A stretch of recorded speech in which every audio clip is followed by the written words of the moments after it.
if you can be the person that makes everybody else laugh, that's a gift. That's kind of a superpower. That's a gift. Not everybody has comedic timing, you know? If you say something out loud, that is a powerful thing. And work. You have to work your ass off. Duran follows you? Hello. I was like, oh my God. But I'm sure they equally see you and they're like, oh, that's fucking cool. Like, Wendy's here. Like, yeah. I don't know. Who is this chick? And I love when you refer to yourself as a late bloomer. My whole life trajectory has been late bloomer. It doesn't matter where you start. It matters where you finish. So the ending is more important than the beginning. Do the trial and error thing and realize, oh, wait, it didn't work out, but it also didn't kill me, did it? What's great about the HRT is that every doctor has a different philosophy about it, so you can't get the real information. No, you can't. Can you people get on the same page, please? There's a lot of sweaty, itchy, bitchy people who would like some relief. Yes, as well as their partners.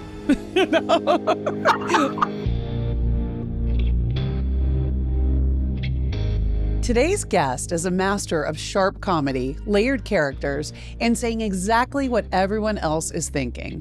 Wendi McLendon-Covey is best known for her scene-stealing roles in Bridesmaids, The Goldbergs, and Reno 911. But what you may not know is that she didn't start booking major roles until she was well into her 30s. Since then, she's built a career on playing women who are polished on the surface, but one emotional paper cut away from unraveling, and somehow making that feel both iconic and deeply relatable.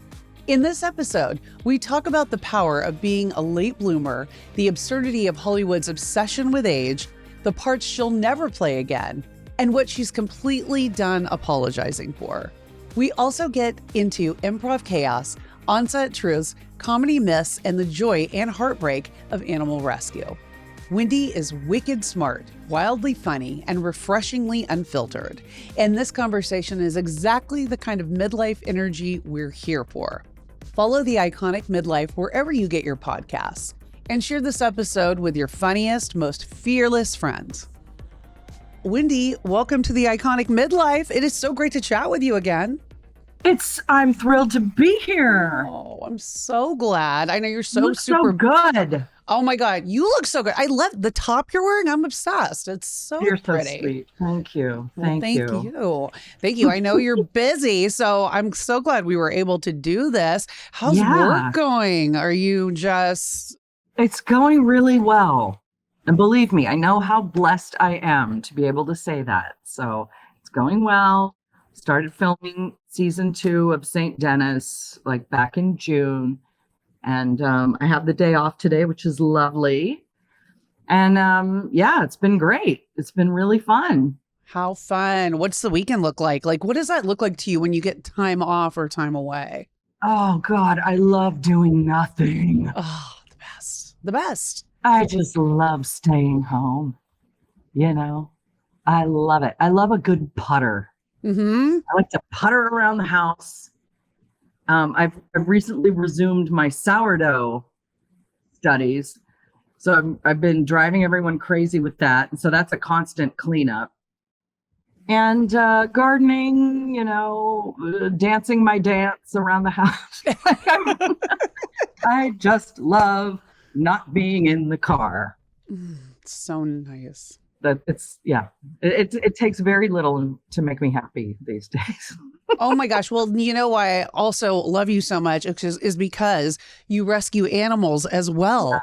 And that is something that is near and dear to my heart too. Yeah. So what got you into that? You know what? I've always been like, my heart has always been with the animals ever since I was a little kid. Like, don't give me a baby doll.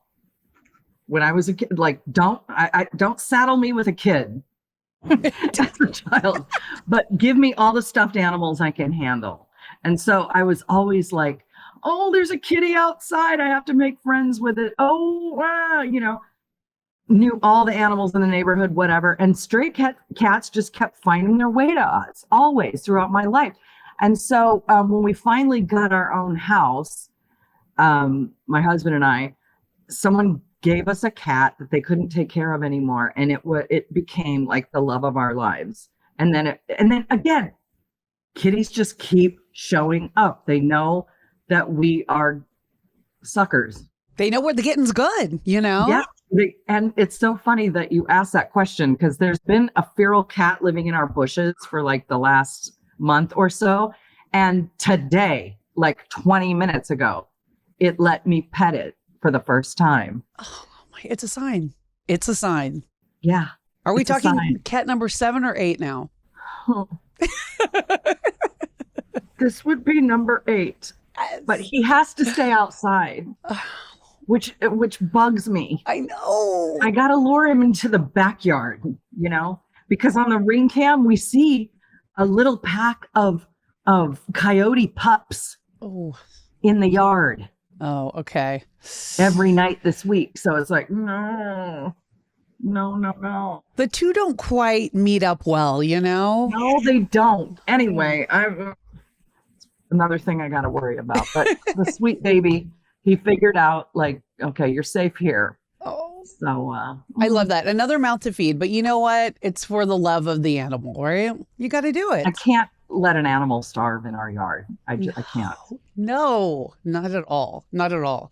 So, okay, correct me if I'm wrong. Tell me if this is true. But when I watch you and when I am like listening to all of you, like, you're so fucking funny. I feel like you are one of these people, because it seems like it comes so naturally to you. Like, it's so inherent and like just in your body. Have you always been like that? Like, since you were yay high little kid? Well, God, I would love to say I've been hilarious my whole life, but I definitely learned early how to jolly people out of being mean to me. So I've had that facility to like get what I need with it. But then on the flip side of that coin, I'm sure there's plenty of people that just find me irritating, which is fine too. I could get that. I understand that. So I don't know, but I've always known that this is what I want to do. Okay. This is what I want to do, and I'm going to do it.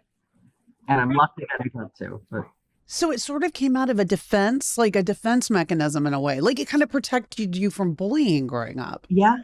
Yeah. Wow. A little bit. I mean, when I was really young, I was scrawny and sick all the time. Just, that kid that always had a runny nose or a sore throat. Like I was always at the doctor's office, and I didn't grow for a long time. And so, being the shortest kid in the class and the scrawniest, you got picked on. And you very quickly, it's like a sink or swim thing, right? As a kid, no one's going to come to your rescue in the classroom, so you got to figure it out. And this is back when, like, you were bullied all the time, and your parents were just like, okay, figure it out, kids. We don't know. Or your teacher's being mean to you. Well, next year, hopefully it won't be that way. But like, your parents didn't storm down to the school to help you out. You had to figure it out on your own. So I did that, and seemed to work for a while. And I don't know, here we are. But I've always found funny people interesting in that, like, people gravitate towards them. And if you can be the person that makes everybody else laugh, that's a gift. That's kind of a superpower, to like be able to change the mood. I knew that was a good thing. Yeah. Do you remember like the first moment you felt that, like when you were maybe in the classroom or around a group of people and you got that first laugh and that like dopamine hit where you're like, oh my God, this is what I want? I feel like it happened on a camping trip, and I made all the adults laugh for some reason. And that was like, oh, I'm never going back. I got to make this happen again. It felt so powerful. And I can't even tell you what I said. I don't know what it was. I just know everybody was doubled over laughing, and it wasn't at me. It was because of something, an observation. And so that was like, oh, let's make this happen again and again. Mm-hmm. And having the adults laugh at you probably was different. It was like so much more than having your peers laugh at you, right? I Yeah. mean, getting that like, recognition in a way. Yeah. Because all you want to do when you're, 7 years old is be 10 years old. Yes. You're always trying to aim higher than your age when you're young. Now at this age, you're like, oh, I'm down with the kids. I get, It's true. The little babes. You're like, okay, I'm 12. Yeah. She's old. She's 28. Oh, oops, I'm 55. But don't look a day over 25, of course. I mean, look. Right. Let's tell people that. I've listened to some of your, interviews, and I love when you refer to yourself as a late bloomer, because that to me, that resonates with me as well. I feel like my whole life trajectory has been late bloomers. Yeah, there's something to be said for late bloomers, because if you think about it, like, it doesn't matter where you start, it matters where you finish. So the ending is more important than the beginning. So if you have a bunch of success in your 20s, how does that set you up for the rest of your life? I mean, if you're smart, you can keep that going. If you're strategic. But for a lot of people, if they get success too young, they're kind of frozen in that era. And your brain doesn't even finish developing till you're 25. So I don't know. I feel like it sets a really bad precedent for people to feel like, oh yeah, I've got it all figured out and I'm in my 20s. Well, I don't know. I think about my 20s, and I would hate to be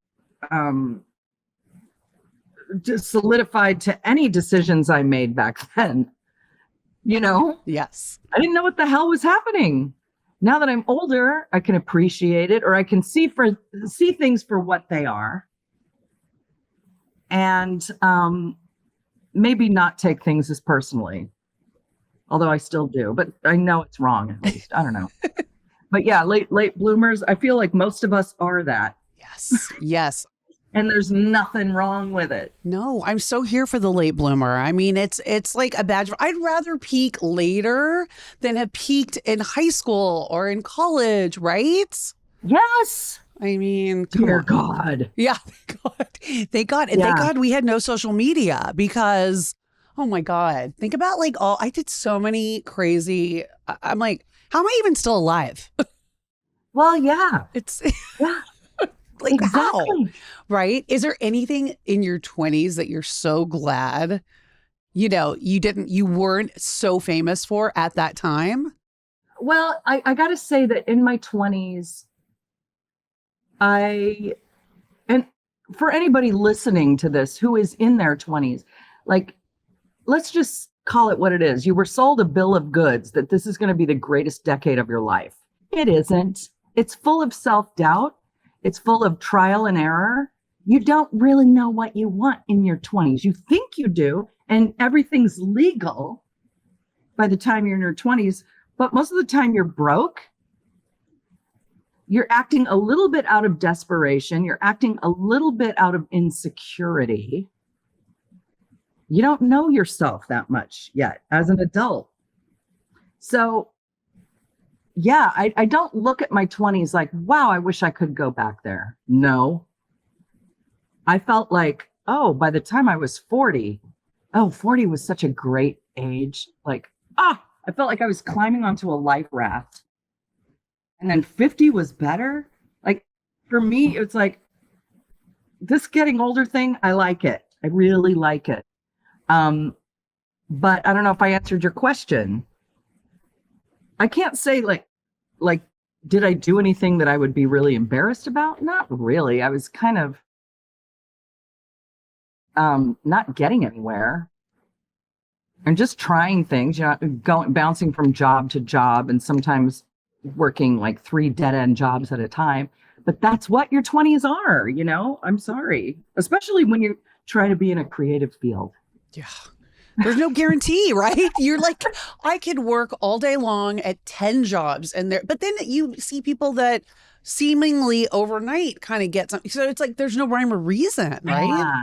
Yeah. So you just have to keep like kind of trucking, right? Just keep going. Your path is your path. Don't compare yourself to anybody, which is really, really hard. Yeah, that's really hard not to do, but it gets you nowhere and just makes you miserable. Yeah. Have you had to like kind of reckon with that a bit? Like, how did you do it? Because social media, is everywhere. We can see people doing whatever they're doing, Yeah. So again, thank God we didn't have that, because that would have driven me to suicide. I mean, I'm not joking. Like it's so toxic and horrible. I would have just been sobbing all the time. But it does force you to get resourceful. It does force you to pivot, and it forces you to like do the trial and error thing and realize, oh wait, okay, so I did this, it didn't work out, but it also didn't kill me, did it? Now at least I know something. It's like going through a maze, right? And you hit your head against a wall, and then, so what are you going to do? Just stand there staring at the wall you hit your head against? Or are you going to look to your right, look to your left, look behind you, and see where the next path is? That's what you have to do. And some people, they do stay looking at the wall they just hit their head against, saying, I don't see another way. I guess I'm screwed. No, you're not trying. You have to kick your own butt. That's a great analogy, Wendi, like the maze. I've never heard it described like that, but it's so visual. And it's like, that's exactly it. It's like you have a choice. You always have a choice, right? So you can go forward, backward, right, left, like pick your way, but make that step. Your maze is going to be different than somebody else's maze. So there is really no reason to compare yourself to other people. Again, I say that like it's easy to stop doing that. It isn't, but at least have the awareness that it's bad. Yeah, exactly. Just kind of know that a little bit, right? Yeah.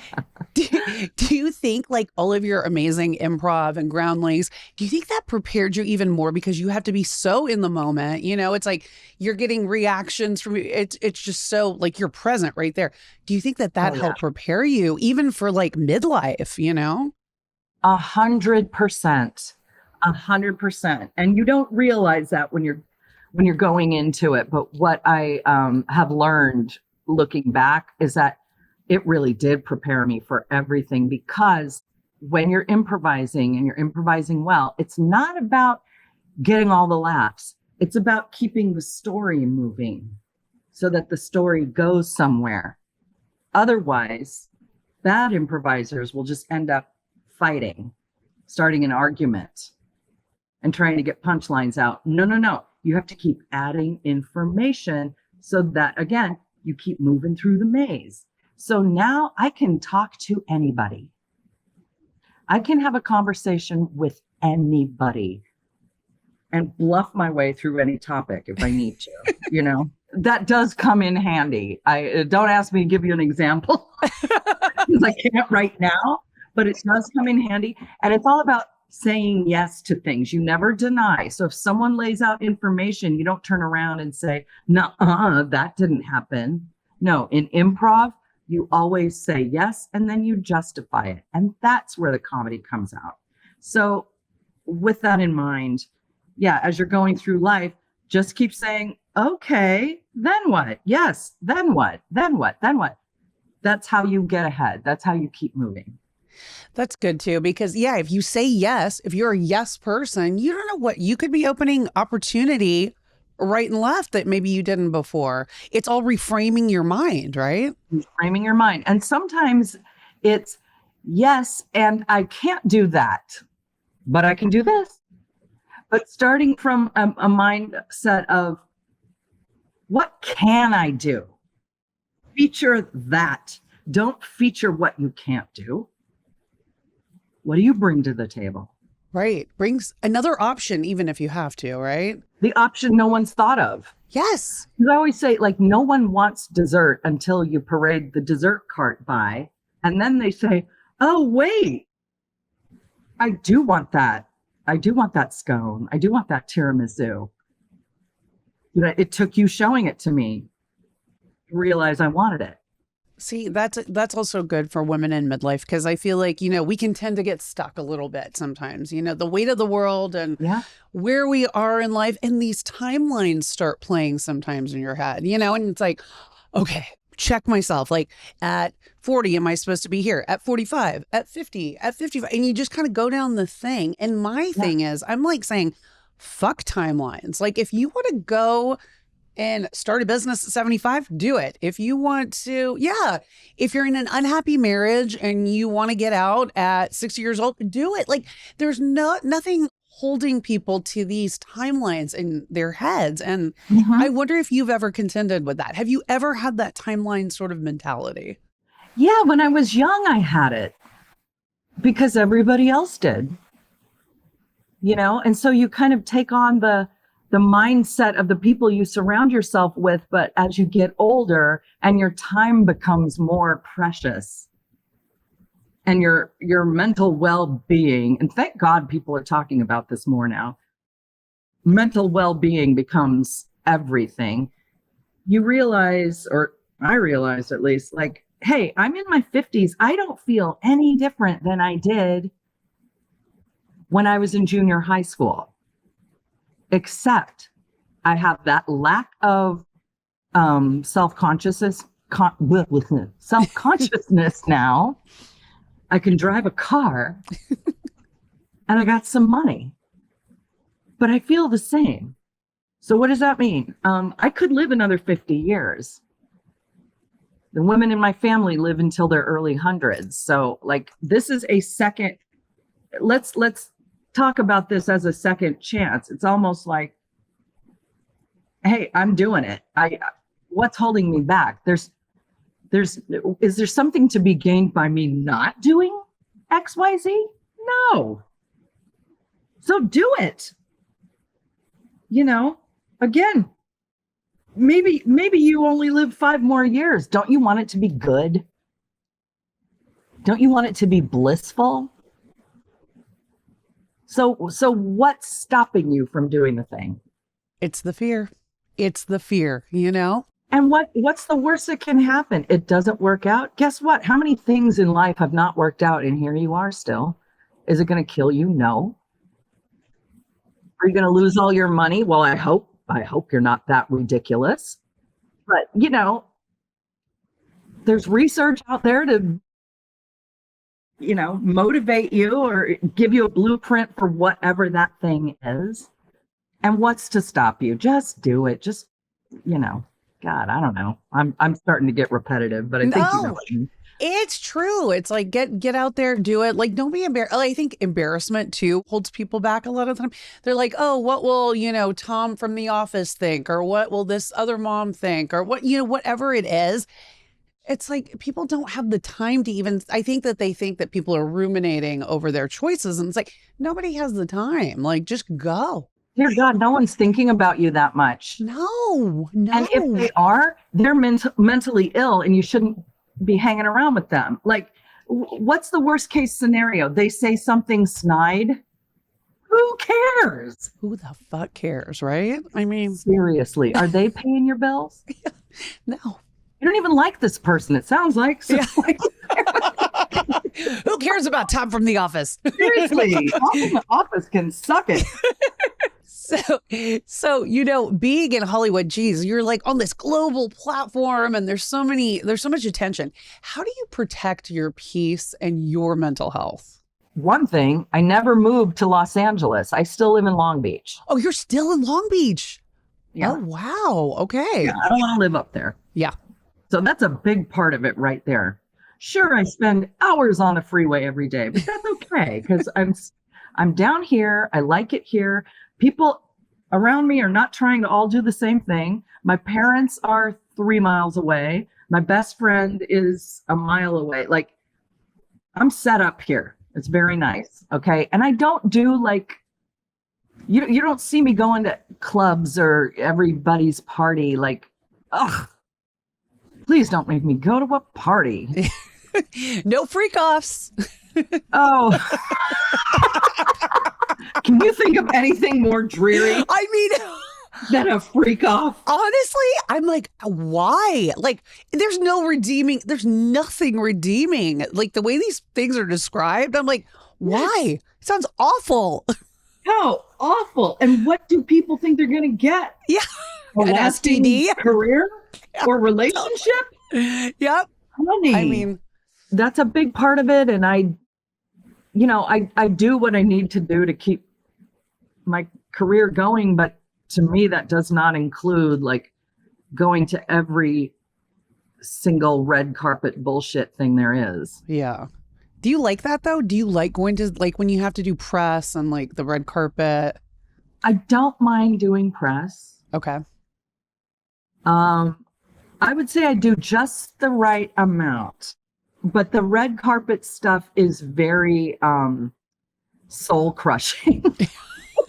Saying the same thing over and over. Right? Over and Question, same over. question. And like having your elbows critiqued or like, I just never get the fashion totally right. And I'm someone who, look, I can snatch it up when I need to, but there's always going to be cat hair on me. There's always going to be like something askew. And, I just, oh God, whatever. And then someone's always going to have something to say about it. Yeah. But like, I'm here for the working part of it. I like the acting bit. The other stuff is like, I have to do it, and I've made my peace with it, but I can't say it's fun. I will say that I don't hate it, but it's not, it is work. It's work. Mm-hmm. Mm-hmm. It's definitely part of the job, right?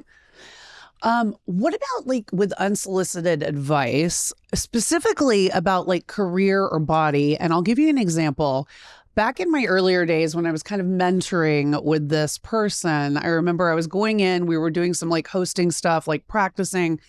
And this person told me just kind of unprompted, turned around and said, you don't look like a Victoria's Secret model, so you're probably not going to work on TV and hosting. But, you could maybe try singing or something else, like trying to give other things. And it hurt the shit out of me at the time. I was like, God, what an ass, like, how could he say this?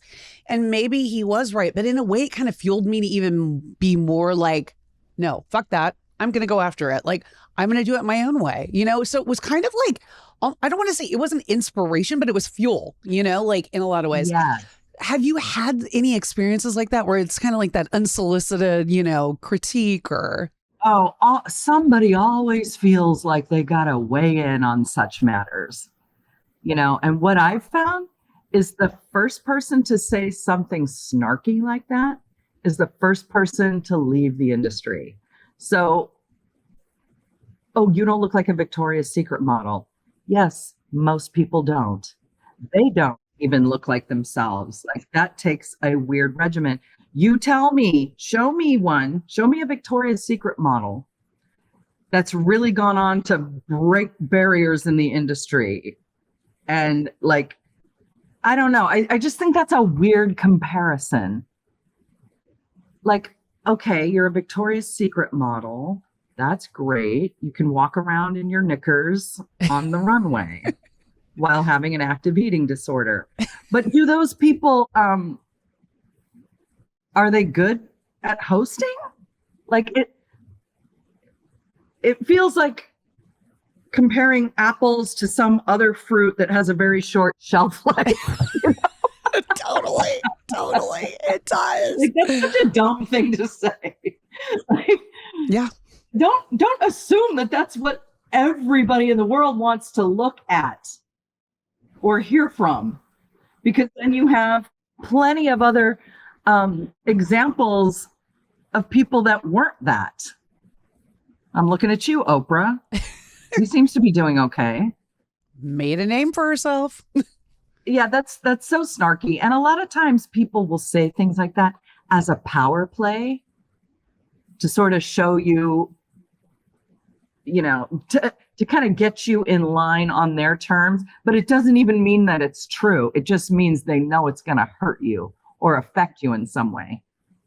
So, yeah. What do you do? let those people the bird and keep it moving. Exactly. They're lost in the maze. They're not getting out of that maze. Yeah, they're not getting out of that maze. Nope, not at all. So what is one thing, especially like I found that in midlife that I am done apologizing. Like a lot of times I'd be like, oh gosh, sorry. Like if I had to, say something out of turn or whatever. What is something that you're done with apologizing for at this stage? Ooh, I love that. Apologizing. Oh, I will never apologize for asking for what's fair for me. Like in a negotiation. Yes. Okay.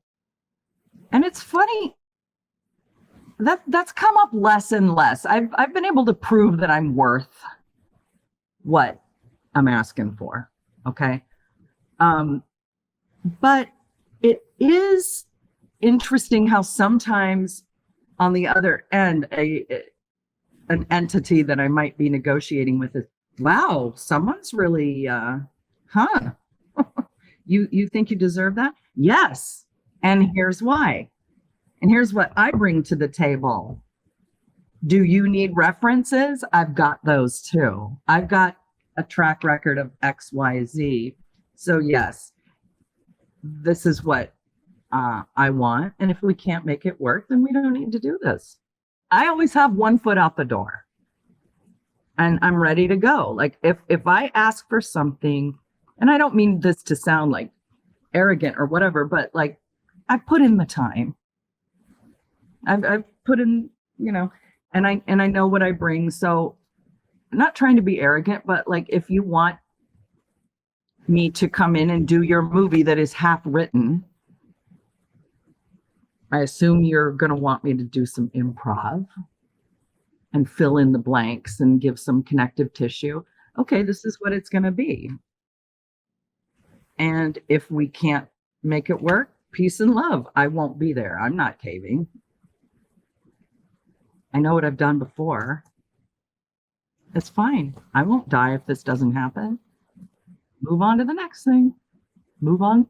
Move further down the maze. So like that's something I think women should not need to feel bad about. Like ask, know your worth, know what you bring, and know what you've got going on at home. So if you need certain accommodations, listen, if they're not out of line, you shouldn't feel bad asking. Would a man? Probably not. Doesn't matter. But if you want me to do a certain job a certain way, this is what I need. Have you always been like that? Especially like Nope. with work? No. I love that. Nope. I would always be the one that's like, so would you like me to bring my own clothes? Or you know what? If you don't have the money right now, just pay me in a month. That gets you nowhere. Yeah. You got to show people how to treat you and then be worth it. That's the problem. I feel like women can feel guilty asking for their worth. And that is something that needs to be dispelled like so hard, because we're all worth it. Like, why feel guilty? Like you're saying, a man will walk into a room and be like, I need this, like now. Won't think twice about it. You know what men won't do is say, oh, really? Well, it's interesting that you're talking to me like that. Like, would you, like, don't qualify it. Like, for instance, what I just said about, well, a man wouldn't do that. Well, some women might say that in a negotiation. Would you say that to a man? No, don't even go there. They know they wouldn't say it. Just say, this is what I need. No, bye, and stick to it. Yeah. Stick to it. That's important too. And if they want you, they will come back. But you might be on to the next thing. Yeah. Right. It could be better. It could be better, you know? Yeah, it could be better. This or something better. Yeah. This or something better. That's what you got to think about. Do you Now, where manifest? did I hear that? Probably, one of the many manifestation books I've read in the last 20 years. But it's true. It's true. Do you manifest? Do you do that? Yes. Oh, But okay. again, and that's such a funny way of saying it. And it's been so ingrained in the culture now. But it's like, but it has to be, how do I want to say it? The Secret came out and it ruined us all. It made it sound like, oh yes, you put your order in with the universe and it all just comes to you. But that's bullshit. No, you have to want it and then take the proper steps, take inspired action to go get it, right? And work. You have to work your ass off. But yeah, I do feel like if you say something out loud, that is a powerful thing. And if you start taking the steps, things will align. If it's aligned with you. And if not, at least you know not to go in that direction, that there is something better.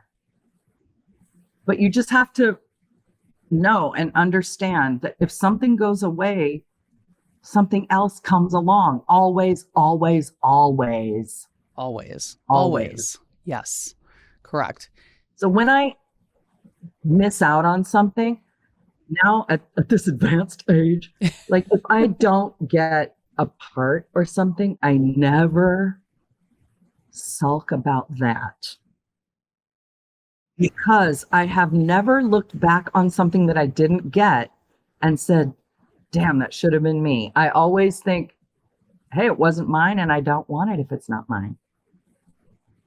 This was meant for that person. Or I dodged a bullet. Yeah. Yeah. I mean, can you feel also happy for that person? Like if they maybe okay, so you can feel happy and be like, I am so glad that person got it. Yeah. That's really that good. was theirs.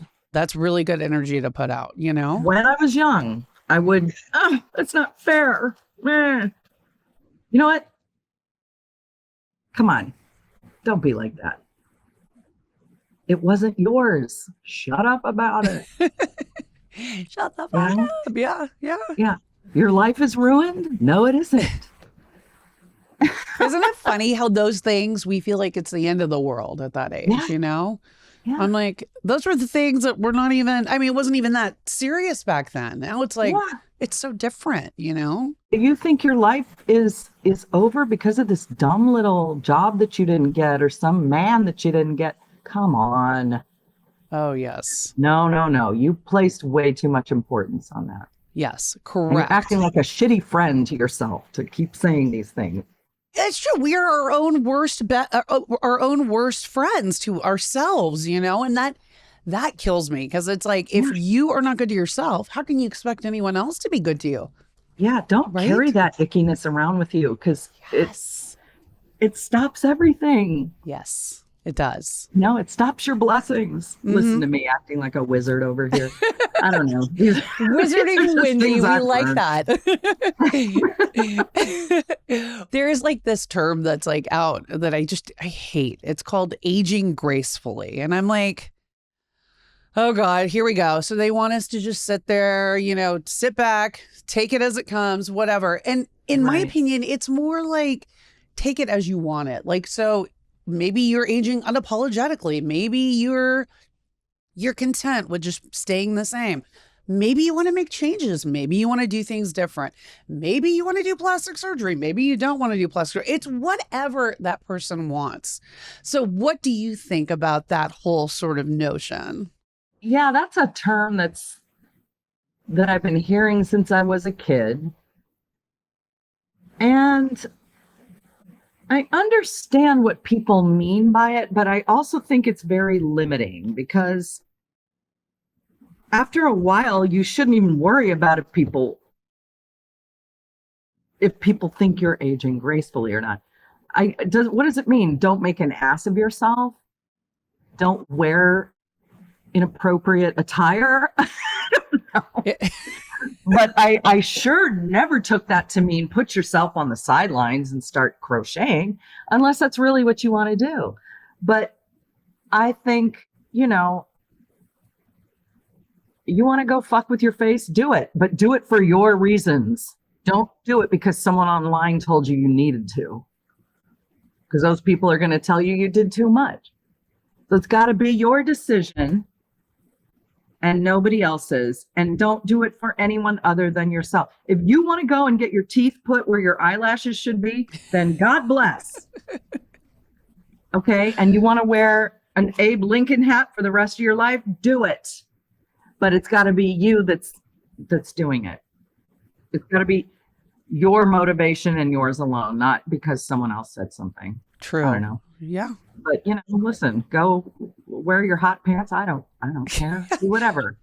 Throw on your tube top, your crop top, all your tops. Throw on your crop top and a tutu. Yeah. And do your thing, girl. Go to Costco and live it up. I don't know. Right. You know who I think looks really good? Who? Tell me. Talk about aging gracefully. First of all, Debbie Harry, blondie. She looks amazing. Goddess. How old is she now, do you think? 80. No, she's not. Yes, she is. Oh my God. Yes, she is. She looks amazing. She looks amazing. Tony Basil, 81. Oh looks my God. amazing. These are the women that I'm looking at. The Go-Go's, the whole group. The Go-Go's. Like, hey, love it. Love your look, love your vibe, love everything. Still rocking out, you know? Still rocking out. Yeah. Doing things the way they want to do it. That's what I love. And that's kind of the generation, I guess it's a Gen X thing. Like, hey, we survived. Woo! Put on your combat boots. We were taking care of ourselves at 10 years old. I mean, it's like, No, but don't you remember babysitting? I mean, I don't know how old you are. 50. 50. Okay, so we're same generation, but you remember probably being 10 or 11 years old watching babies, like you're babysitting infants by yourself. Yeah. For $1 an hour. I mean, that's what we did. That's what we and did. People trusted us to do that. I mean, it taught it. Look where it's gotten us, you know? Look where it's gotten us. And I know, you know, I have friends with kids now who are like, I don't know if I can leave my 16-year-old at home. Well, that's pathetic. That's not a good sign, people. I'm like, if you can't walk into the house at 9 years old, make your own dinner, you know, get a kid to sleep, then what the heck are you doing? Yeah. We didn't always have babysitters ourselves. I remember being left alone in elementary school to take care of my sister, and I loved it. Yeah. It gives you independence. Yes. There's something to be said for that. Oh. But between that and our drinking out of the garden hoses, I mean, we survived that. Hello. Warm plastic garden hose water. So did. All the time. All the time. I mean, look at all us. the time. Yeah. And, you know, oh gosh, I just remember always having scrapes on me and bandages and this and that. And I loved it. Loved it. Go roller skating in the street and fall down and no, get back up and keep going. I think that's kind of, maybe that's just our generation. We just know how to take it. We took care of ourselves and like everybody else that we had to, you know, and we didn't bitch about it. Like you know, I mean, it's just it was a different time. Yeah. But it made us so much more self-sufficient. Like, I'm so glad, right? Like, we just were like, you know what? We don't need, we can take care of ourselves. Okay. We're okay. Right. Yeah. I mean, it's, I miss the Gen X. And speaking of Gen X and rockers, I noticed Duran Duran follows you. Hello. I was like, oh my God. Oh my God. I'm good friends with the girl that runs their social media. Oh, okay. I was like, oh my gosh. Yeah, she does. Her name's Katty Krasner. She's awesome. Okay. And she, you should have her on your podcast. She's very interesting. But she does a radio show every week with Simon LeBon. So they're co-hosts of this music show where they like give you new things for your playlist, which we all do, which we all need, right? So we're not listening to the same stuff over and over, but it's a really fun show. And they have, like, they introduce you to a lot of music around the world that you just wouldn't know about normally. And so, yeah, I've gotten to meet Simon. I've gotten to go backstage, which is very cool, but cool. She is a kick in the pants. Is She's she? really fun. And she lives in New York. If she lived out here, I told her, girl, you'd have keys to my house, total fridge privileges. You know, I'd have a bail account for you. If I ever needed to get her out of jail. Totally. You're like, I'll be your call. But she's awesome. She's really fun. Wait, that is genius. And so you've been backstage to meet the band? Yes. Okay, that's cool. How were they? It was like, did I leave my body? Yeah. Because it was one of those things where it's like, I might throw up all over myself. Or I will hold it together and scream later. I don't know how this is going to go. So I don't think I made a fool of myself. Okay. That's good. It was lovely. I got to meet Simon. I took a picture with Roger. Yasmin Laban. Yes. She was there. Okay. And his daughter Tallulah. So I got to meet them. Just lovely people. Wow. Just lovely people. But like, I love going to concerts. My husband and I, we go to as many shows as we can. I love, love, love live music.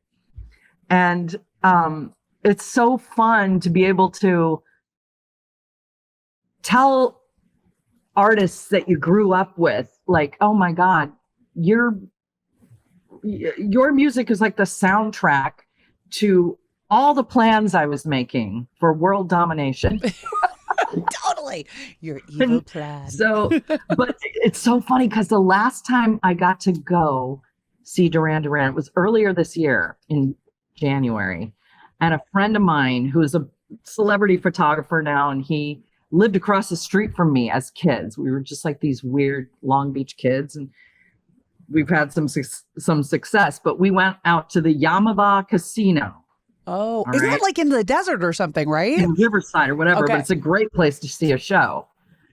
And we got backstage and everything, and we're in the green room, and like, oh, there's Simon and blah, blah, blah. But then the clock is ticking, and I'm like, I'm tired. We don't have to say hi. Like, I wanted to so badly, but it was also like, look, this man has just performed for 2 hours. I don't know what we can possibly expect from him. He doesn't need to bullshit with us. Let's just go. So we did. But I'm telling you, my 14-year-old self was like, what? So you left before saying like a full, or you kind of... this past time, okay. we didn't say anything, but you know. I mean, when we're tired, we're tired, you know, when we're done, we're done. Yeah. And I just was like, listen, he's got a whole room of people he's got to schmooze with. We can sit this one out. It was very nice of him to give us the tickets. Let's just let him do his thing and go to bed. Yeah. You know. But I'm sure they equally see you and they're like, oh, that's fucking cool. Like, Wendy's here. Like, yeah. I don't know. They do. They're like, she's awesome. She's like, oh, that weird lady from...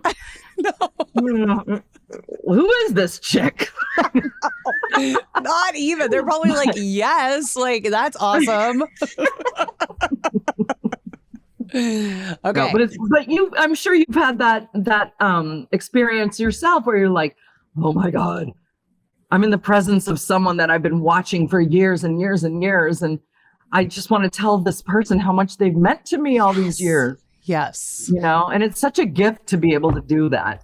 It is. No, you're right. And when it's good and when they're like really kind in return, that's huge. But I've also had it the other way where it's somebody I've really looked up to. I met them and they were not the person that I thought they were. I know. And it bummed me out. I was like, oh, I just wish I had never even met her because I looked up to her for so long. And then she was very kind of dismissive and just not, Oh no. and it was like heartbreaking. I'm like, why did I have to meet her? And was it like, okay, maybe they were having a bad day, or like, oh no, you're a genuine bitch? I think she was a genuine bitch because I was with another friend who she was extremely kind to, like within the same beat. So I was like, maybe she didn't. I mean, maybe she just didn't vibe with me from the beginning and just didn't like me. That's a possibility too. But like, I don't see how that was a possibility, Roxy. I simply do not accept that.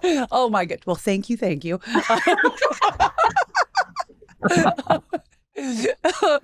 But it was such a bummer. I'm like, damn, they always say don't meet your heroes. And like, I can see that sometimes, but then like other times, if it's good, it's good, you know?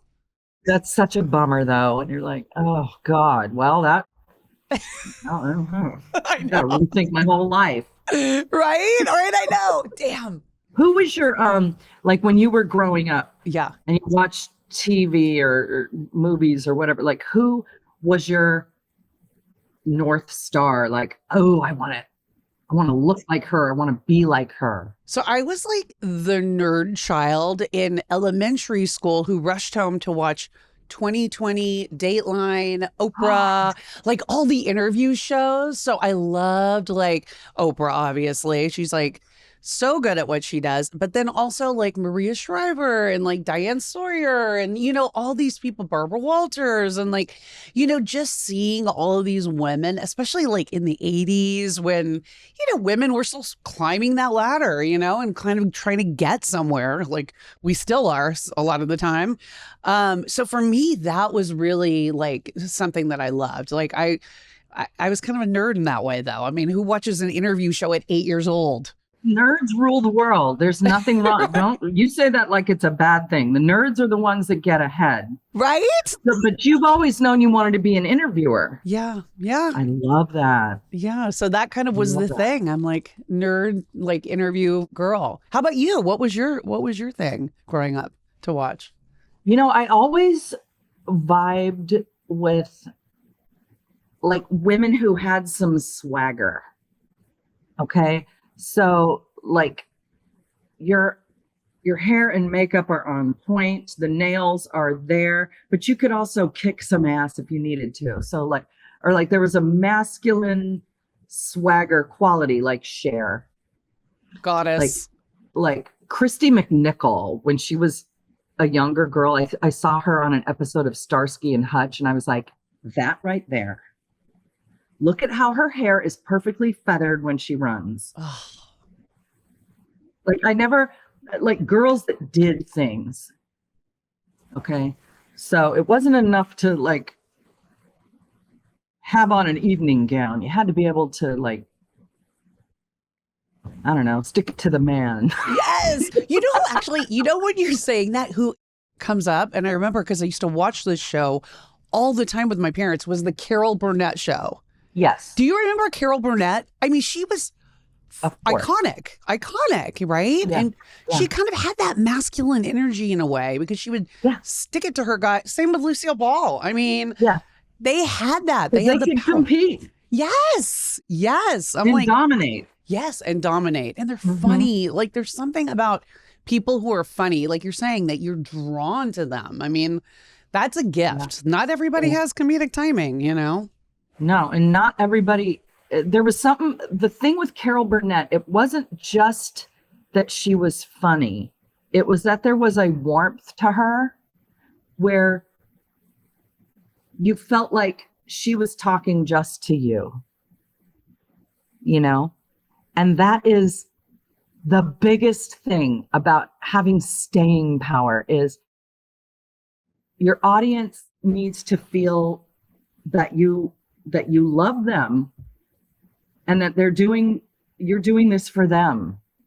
And with her, you always felt like, yeah, she's famous, but she's mine. Yes. You know? Yes. She had that connection, like that deep connection. And she's so gracious. Like Have you met her? Met her a couple times.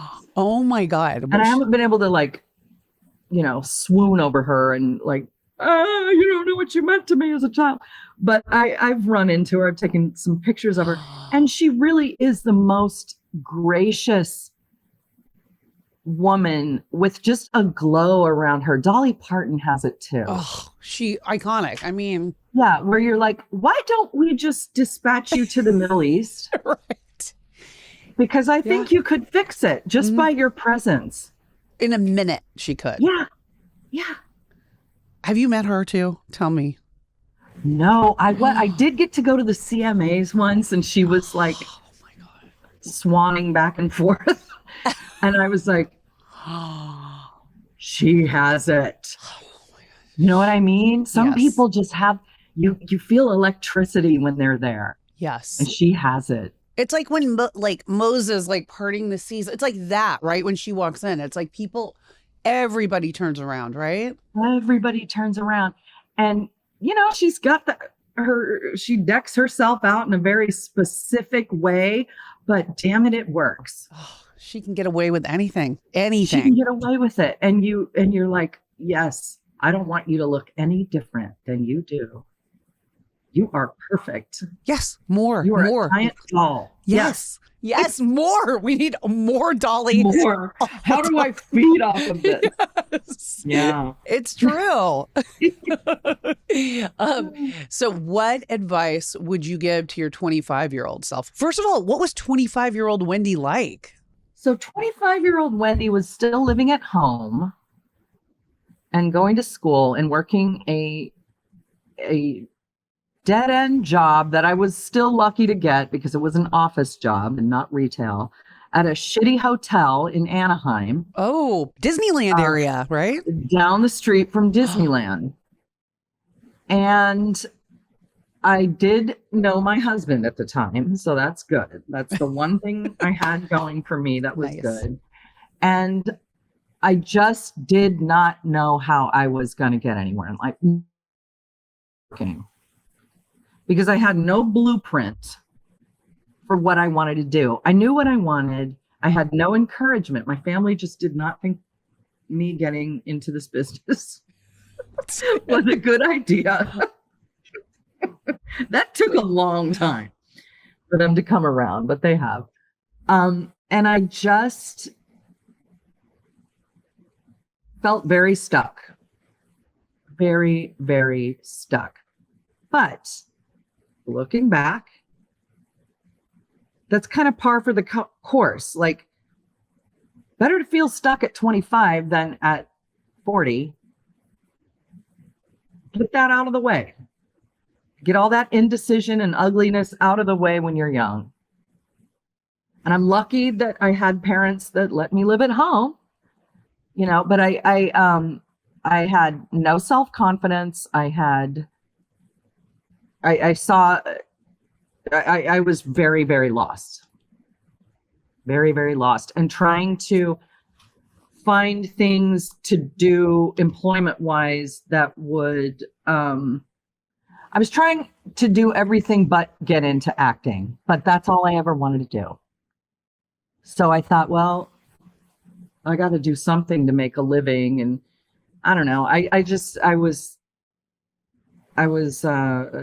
even like to look at pictures of myself from that time. It was very depressing. Yeah. Wow. How did you get unstuck?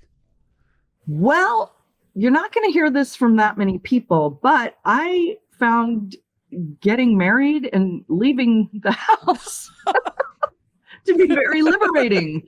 So I luckily married a nice man, and he was the one that said, well, why don't you try this? I think you can do it. So that's when I got that permission. Him giving me permission and saying, I think you can do it, gave me permission to give myself permission. Does that make sense? So that's when things kind of started falling into place. It's like, oh, so you're telling me we can pay for improv classes? We can do this? Yeah. If it doesn't work, it doesn't work, but you might as well try. And until that, my life motto was kind of like Homer Simpson.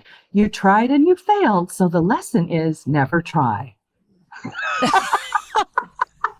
In the wise words of Homer. And that's not someone you want to listen to. So my sweet little Greg, he was he's the reason I have any happiness. It's literally because, he was there for you. I mean, he believed in you.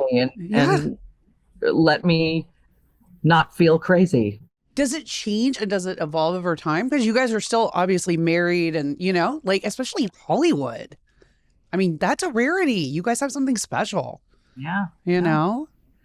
Yeah, that's been continues to be the best decision I've ever made. Get yourself a good partner who gets it and who can ride the waves.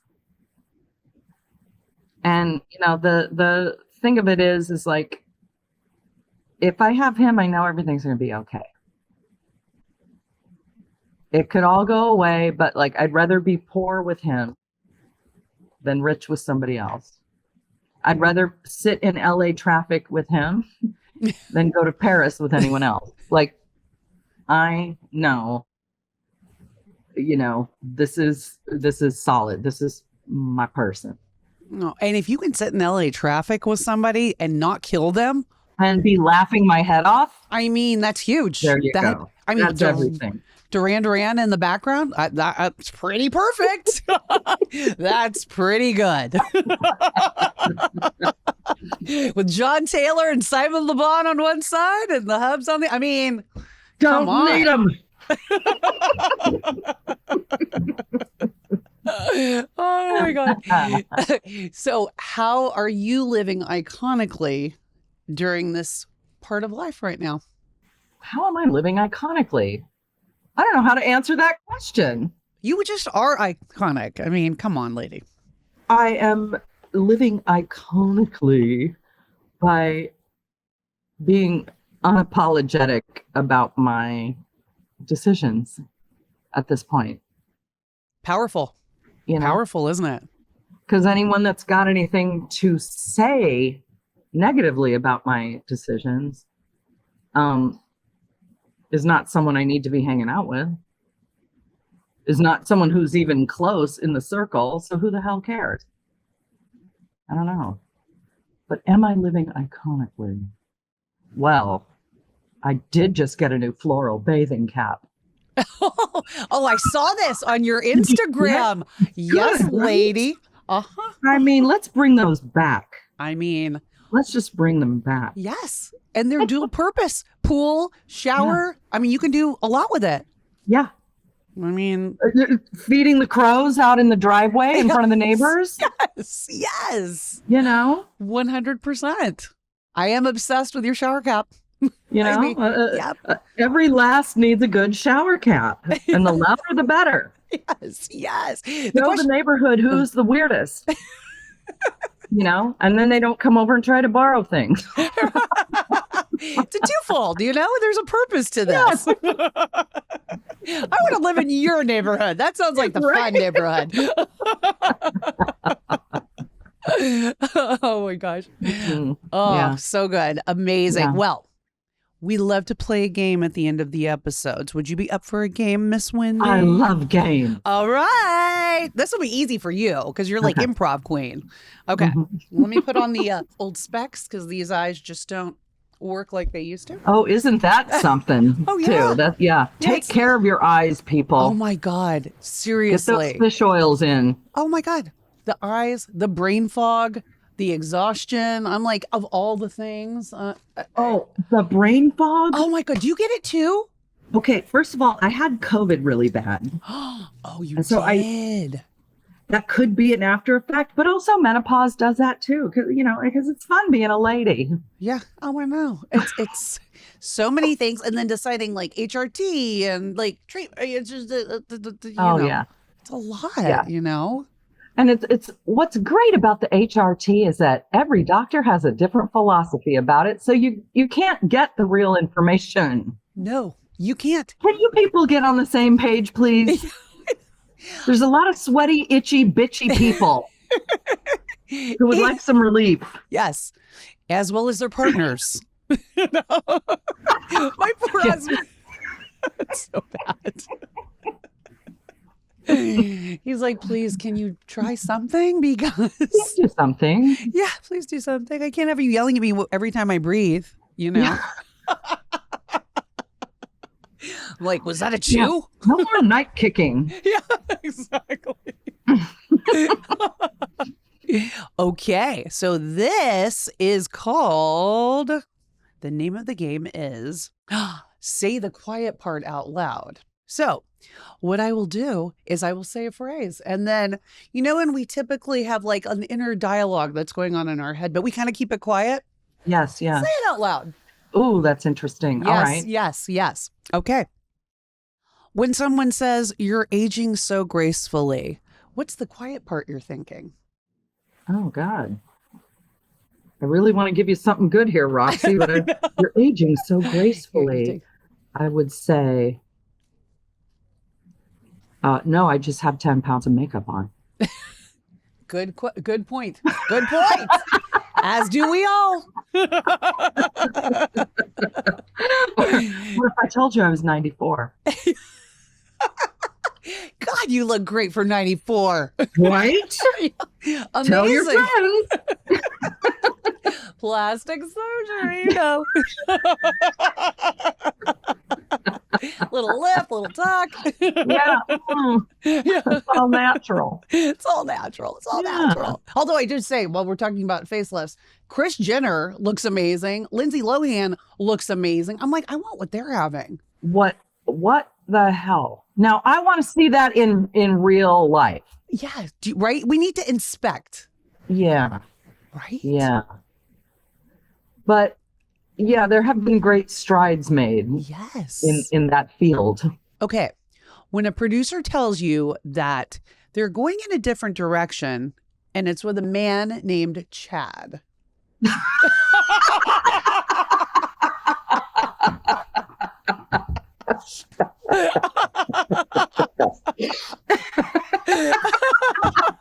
Like, oh shit. Oh boy. I guess the quiet part would be, don't ever call me again. Right. You stupid idiot. Don't waste my time.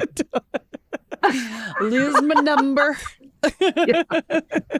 Let's never speak again. Totally. A man named Chad. A man named Chad. And Chad of all things too, right? The name. It's like you can see Chad in your head, right? Like, of course it's Chad. Of course it's Chad, right? Oh my God, Chad I'm always, dying. yeah, he always fucks shit up. When a red carpet reporter calls your look unexpected. I would say, is that code for, ugly? Like unexpected. Unexpected. Oh, I suppose you think I have a good personality too. Unexpected. That's a shit sandwich. Right? That's a backhanded compliment. That's not a compliment. Right? Unexpected. And it's like in that tone too, you know? Like, please. Unexpected. Yeah. When someone asks you, how do you stay so grounded? I would say, is that unusual? Like, that's one of those other like nonsense things, like saying, oh my God, that's so human. Yeah. Oh God. Yeah. Those are just mouth sounds. Yeah. I don't even know what that sounds. Totally a mouth sound. Like, that's not even Look at real. you, just being so present. Or it's like goofy speak. I don't even know what. Yeah. Like, what does that even mean? Like, come on. How do you stay so grounded? Yeah. Wow. Coffee enemas? I don't even know what that's a weird prelude to a conversation that's boring as hell, I guess. Oh, yes. You already know you're going to be checking out of that one. You're like, okay, Yeah. like Yeah. that's not happening. Um, when you hear a 26-year-old actor complain about being too old for roles. So life is going to be really hard for you. You need to broaden your scope. Too old? Too old. Now, yes, I have heard that. I have heard that idiotic statement, but I would say you're saying that because someone said it to you. Get rid of that person. Because naturally, a 26-year-old should never think something like that. I mean, Yeah, unless you're auditioning for high school musical, right? wherever. Like, yeah. 26 is too old. But dear God, whoever is saying something that dumb needs to get in a time machine and go back to the 40s. Yeah, exactly. And stay there. Stay there. And stay there. Yes. Yeah. Yes. No need to come back. Oh, wow. Too old. But yeah, I have heard that. And that is really sad. That's sad. That's scary. Bonkers. Yeah. Wow. That's crazy. When the director says, just be more likable. You want to give me an example? Show me. Right. What does that look like to you? Be more likable. Be more likable. Why'd you hire me? Yeah, exactly. Exactly. Like, you should recast this role then. Yeah. Right away. Oh, be more likable. Oh dear. I'm adorable. Eat shit. Yeah, exactly. How dare you? How dare you say How that? very dare you? Oh. When a fan quotes your line, but it's from a different actor in a different movie, but they think it's you. Have you ever had that happen? Has anyone ever mistaken you for somebody else? Yes, that has happened. Who was it for? They haven't quoted me or quoted another. Is that true? No, I did get mistaken for someone that was on a very short-lived show. And I was too embarrassed to even say anything about it. It was like, okay, let's just end this interaction. Now's not the time. It was at a party. It was very loud. It was like, I was already uncomfortable. So I was just like, oh yeah, okay. Like, you're not going to remember this. Let's just end it. Sometimes it's just too embarrassing to go. Yes. And you're almost like more embarrassed than the person, right? Yeah. Like you almost feel more embarrassed for them. Yeah. No harm, no foul. You think you met so-and-so. Yeah. When someone says you're nothing like your characters. Yes. Thank you for noticing. Thank you for noticing. Yeah, that's great. Wouldn't it be weird if I were like my characters? Yeah. That would be terrible. But yeah, and yet some people are disappointed. Are they? Because they think you're going to be like whoever like, you're wait a minute, you're not a mom? No. No. No, yeah, I do find that remarkable. Yeah. Uh-huh. That's interesting. Remarkable. Yeah. But maybe that means you play a mom so well that they think, Maybe. oh, she's a mom. She's definitely a mom. Or yeah, you're not a pothead. You're not like a slutty pothead. No. I'm so sorry. And there's no tooth fairy either. And there's no Santa Claus. Like, you're going to get let down a lot today. I know. I'm so sorry in advance for all the disappointment you're going to experience. Oh my gosh, it's so funny. Okay. Hollywood, when somebody says, I don't have any idea of what to do with a woman over 40 in this role. Well, then you aren't good at your job. And you haven't been paying attention. Because they are legion. And the internet is free. So if you start Googling who people are and what their real ages are, I think you're going to be surprised to see that there are plenty of people out there who do know what to do with them. So you might want to switch careers. Exactly. You're like, time for a new job. Time for a new job. Or go to Nickelodeon. I don't know what to tell you.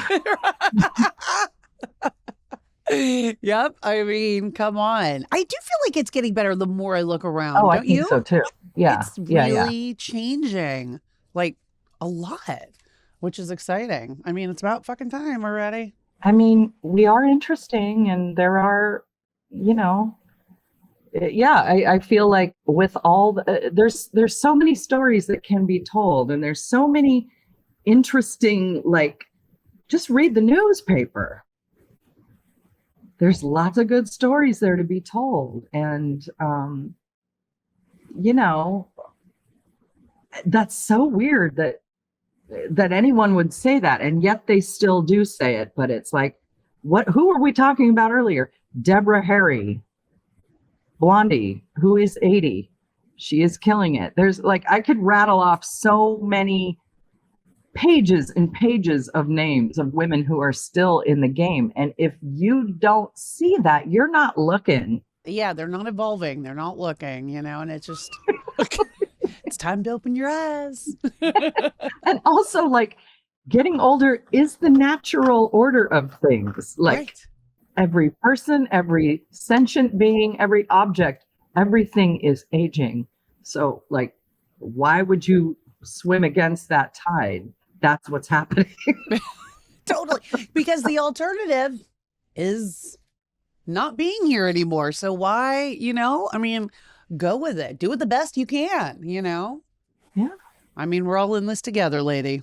We're all in it together. Oh my gosh. Well, thank you so much, my love, for joining. You're so welcome. You were so lovely. And I'm so glad I got to chat with you again. It's so I know. fun. I'm so glad it worked out and so soon. I know. Oh my God. Amazing. Oh, Wendi, tell everybody where they can find you. I know you're on Instagram under your name, but yes, I'm on Instagram, yes. and that's it. That's it. I don't do any of the other socials. Oh, okay. Yeah, so that's it. And I'm on a show called St. Dennis Medical on NBC and Peacock. And we are filming season 2 right now. It should come out in November. Do you have any aspirations for directing, writing, creating features, anything like that? Yeah, I started a production company with some gals a couple months ago, and we are optioning things. And I have no interest in directing, though. I like producing, but I don't want to direct. I'll leave that to people who really love that part of it. I don't. Okay. I like being in front of the camera, and I like getting other people jobs, but I like writing stories or creating things, but I don't love being chained to my computer. And that's what it is, right? It's like edits and takes and reviewing and exactly. It's a lot. It's a lot. I know plenty of good lady directors, and I'll let them do it. Well, we love watching you. So keep doing that, Thank lady. you. The best. Thank you, Roxy. Mwah. That was Wendi McLendon-Covey. And honestly, I could have talked to her for hours. She's sharp, hilarious, and completely unapologetic about who she is and how she shows up in the world. Whether she's creating complex, unforgettable characters or quietly doing the work that matters, like rescuing animals and supporting other women, Wendi reminds us that midlife isn't about reinvention. It's about fully stepping into what's already yours. Be sure to follow her at Wendi McLendon-Covey and check the show notes for everything she's up to, on screen and beyond. If this episode made you laugh, nod, or feel just a little bit braver, send it to a friend, tag us on social media, and leave a review. Every listen and every share helps the Iconic Midlife reach more women who deserve to be seen and heard. Follow the show, share the love, and remember, we're not doing midlife quietly. We're doing it on our terms.